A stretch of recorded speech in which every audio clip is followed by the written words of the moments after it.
are represented by the Queen of Swords, and the Queen of Swords delivers the harsh truth. She lives in the reality of the logical world with a fearlessness, and she charges forward with her truth and what she knows to be true and her experience. And in front of you we have the Devil in the Chariot. So you are looking your fears, your demons, straight in the face, and you're charging forward with confidence. You know now what your challenges are, and you want to move forward to break these inner demons or break these chains that have been holding you back for quite a long time now. So that's kind of what facing the truth is bringing you. You understand the truth of your inner workings and your triggers. You understand what your triggers are. You understand how you've been triggered in the past, and you're eager to move forward with this knowledge. Now, what's hidden from you right now, what you might not be seeing, is Temperance and the Two of Cups. You're not seeing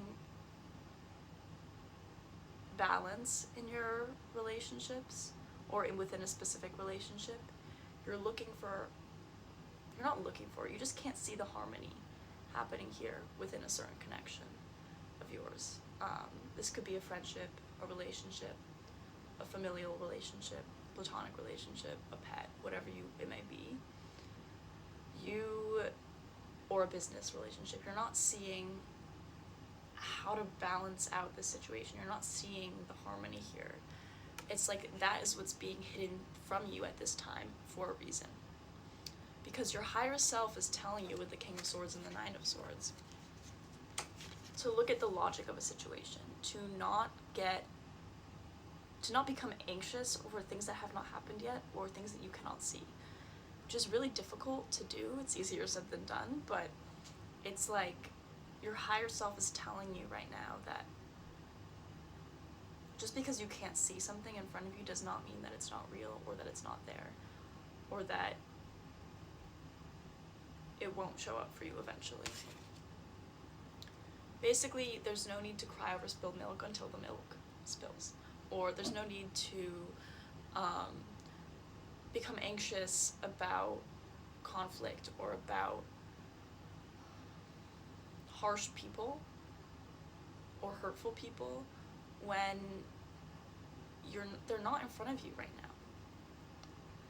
And you're also leaving behind this idea of like having to have a picture perfect life, of wanting this picture perfect life and becoming anxious when it's not right in front of you immediately.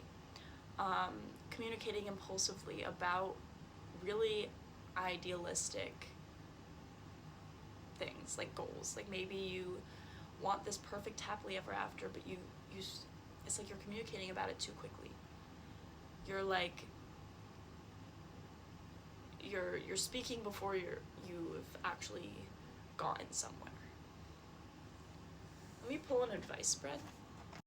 So while I pull these cards, I just want to take a moment to say, check out my Instagram. There's a link in the bio of my Instagram page that is for astrology readings. I do birth chart readings. I love to do them. I have a focus on healing, and I will look at all of your placements. There's many different kinds to choose from at an affordable price, perfect for students or anyone just wanting to get either a little snippet of what their birth chart looks like if you don't know anything about it, or just if you want a more in-depth reading, I can do that. I also offer year-long transit readings, so if you're wondering what the year ahead has in store for you or how you should plan out your year and what you should prioritize, then check out that link in my Instagram bio. Alright, your advice here is telling me that first thing I got was the Five of Swords and the Four of Cups. So this to me right now is reading as don't take the bait. There might be someone who's feeling really maybe hot-headed, or there might have been a certain conflict or argument in your life where both parties were forced to walk away feeling slightly unsatisfied after this conflict. And it's like there might be something coming up where this conflict is coming up again for you or these people, and the advice here is not to take the bait, not to accept the breadcrumbs if that's what you are receiving. Because what you're wanting here, what you are envisioning, what is unsatisfying to you in this time is a sense of unconditional love and respect and beauty. And that comes with respect. You're seeking this Empress energy, but it's not coming from the Five of Swords and the Four of Cups. It's not coming, you're not going to get an abundant, unconditional, divine, feminine kind of love and support and beauty in your life if you keep accepting breadcrumbs, basically.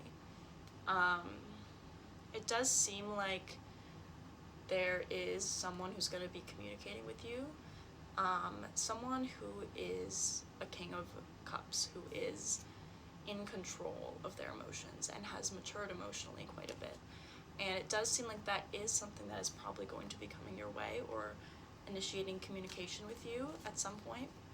But the advice that I'm getting is not to accept this little Four of Cups offer when this King of Cups could be offering you something. So this could be two different people. It could also just be giving things more time. What is the other advice coming here?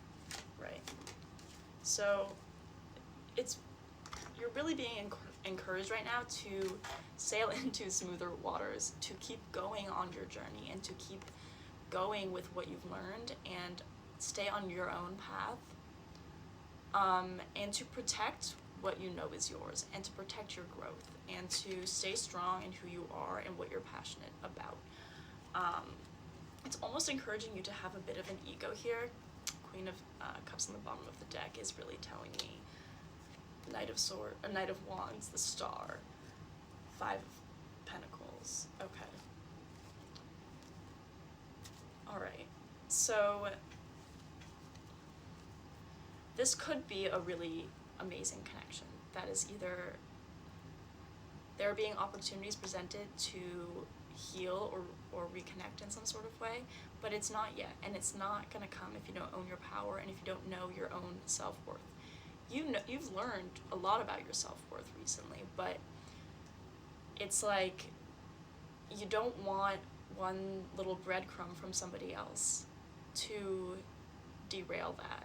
It's like almost like a little test from the universe, because it's like, yeah, you wanna move from your impulses, but from a grounded place that comes from who you've become and who you are now instead of who you used to be. So this is not about being impulsive or saying out-of-pocket things or just moving very quickly towards something. This is about instinctually communicating in a way that isn't overthinking, isn't overanalyzing, that is in alignment with Empress energy, is in alignment with the Queen of Cups and the King of Cups. So you're in control of your emotions now. And the question is, how can you stay in that control while also letting go? Because you are receiving divine guidance at this time. And even if you are kind of in the cold or in the dark right now about certain situations, it's like there are some little baby steps here that can lead ultimately to what you want. But you just need to not like jump the gun. Don't get ahead of yourself, basically. Yeah, you've been doing a lot of work and there's celebration and union to come from this. Good luck.